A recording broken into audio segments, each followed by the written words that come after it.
كما ينبغي لجلال وجهك وعظيم سلطانك. ونصلي ونسلم على سيدنا وحبيبنا محمد صلى الله عليه وسلم وعلى آله وصحبه أجمعين. أما بعد، السلام عليكم ورحمة الله وبركاته.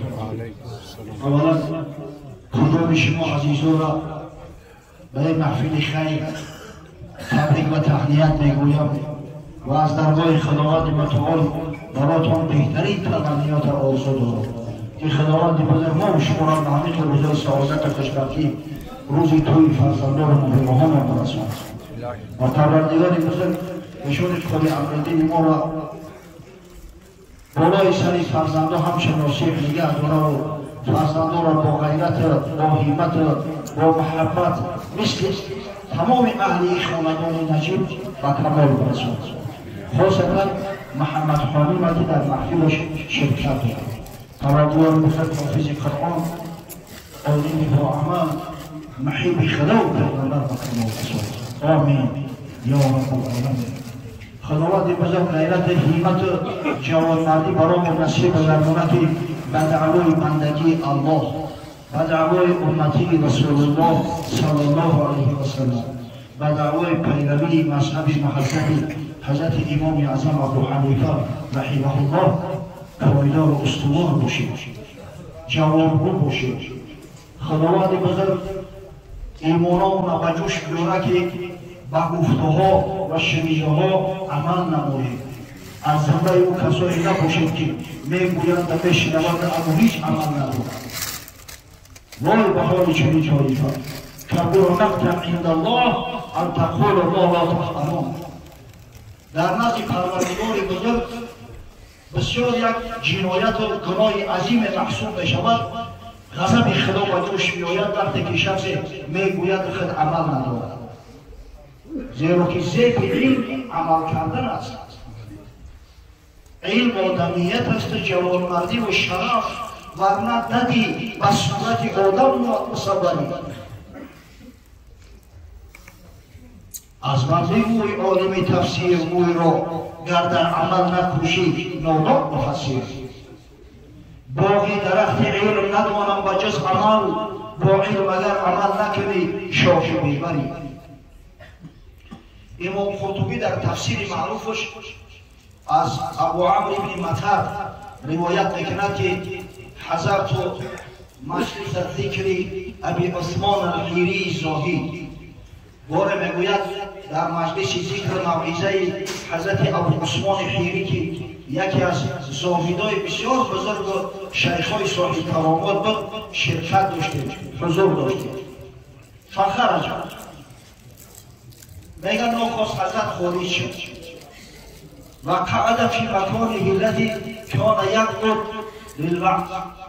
میگه در اون مکانی که عادتا می نشست موعظه میکرد در اون مکشوش فسکت حتی طال سکوت. همین که حضرت میگه با سکوت رفت 10 دقیقه و 15 دقیقه و نیم ساعت تیر شد. حضرت سرش همه مردم را همین تا سرش هم 6 دقیقه هیچ یاد نمیزنه. مردم همه منتظره که حضرت کی گپ بزنه باشند. میگن نخست یکی از بین همین قوم گفت یا ابا عثمان ترى تقول فی سکوتک شیئا. ای ابا عثمان گفت تو را میخواهی و همین سکوت چیزی را بفهمونی؟ اولا همین سکوتی که الان معنی رو یکون قرضی داره که ایتا خاموش ایستاده. میگه با آب دیده یک نظمی را زمزمه کرد، گفت و غیر تقی یأمر الناس بالتقی طبیب یداوی و طبیب مریض. آدمی که خودش تقوا نداره، متقی نیست، وقتی مردم دعوت به سوی تقوا میکنه و سوی ترس خدا میکنه، او طبیبی هست که سعی میکنه که مردم توبت کنه در صورتی که خودش بیمار است. مثلا اون طبیبی کلی را میمونه که دعوای توبت کلای دیگر را میکنه در صورتی که سری خودش کار است. گفته مگر از فقرایم نیم، با راه روان پارسایم نیم، آراسته ظاهریم باطن نچنان، افسوس چنان که می نماییم نیم. وای با حال ما که اگر با گفتم و عمل نداشته باشیم، با شیرجه و عمل نداشته باشیم، شخصی سعادت بگو مثلا یا طبیبی کلی را میمونه که دعوای طبیبات کلای دیگر را میکنه در صورتی که سری خودش کل است. گفته مگر از فقرایم نیم، با راه روان پارسایم نیم، آراسته ظاهریم باطن نه چنان، افسوس چنان که می نماییم نیم. وای با حال ما که اگر با گفتم و عمل نداشته باشیم، با شیرجه و عمل نداشته باشیم، شخصی سعادتمند شخصی است که عمل میکنه و همه عملش سبب نجاتش میشود. اما شخصی زیانکار که در جان خود زندگی میکنه از همون طایفه‌ای هست که گفتن داره، شنیدن داره، اما متاسفانه خدای تعالی عمل براش نصیب نگردیده است. با گفته و شنیده عمل نمیکنه. سبحان الله.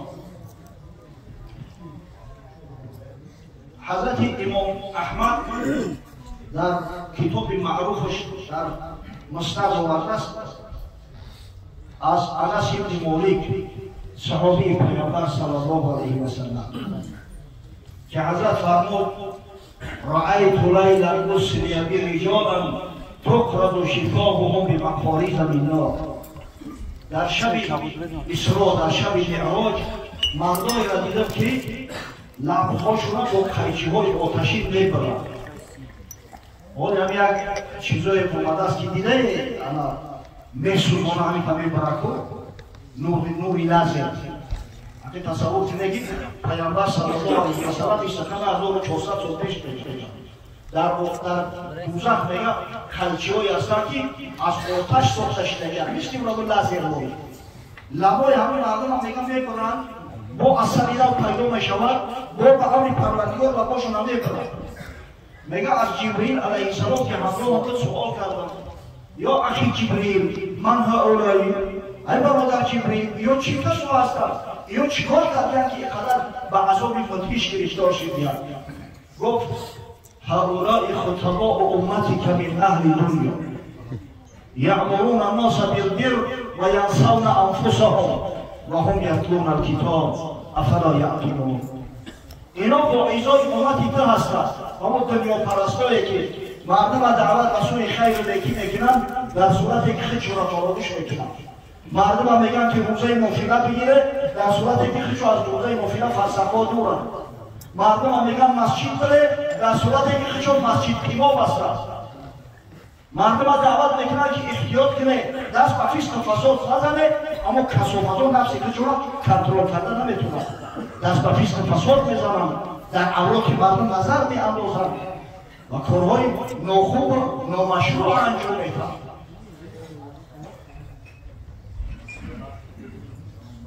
در روایت امام بیهقی اومده است که یقرؤون القرآن ولا یعملون به. اینا کسایی هستند که قرآن میخونند و به قرآن عمل نمیکنند. سبحان الله. واقعا یک وحشت است.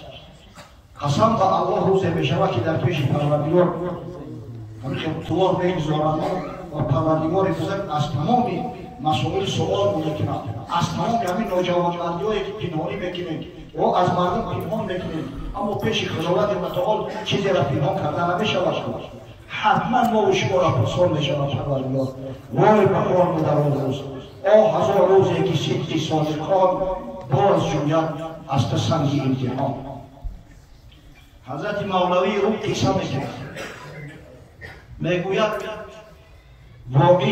زاهد را یک زن بود بس غیور، هم بلو را یک کنیزک مثل خور. زن ز غیرت پاس شوهر داشتی، با کنیزک نسبتش نگذاشتی، قربتش نگذاشتی. یک زاهد به دست است، بیچاره یک کنیز صاحب جمال داره، کنیز خیلی چک داره، اما اون زن خورده سوختش به حد رشک داشته است که بیچاره شوهر با هم کنیز نزدیک شوی نمیمونه.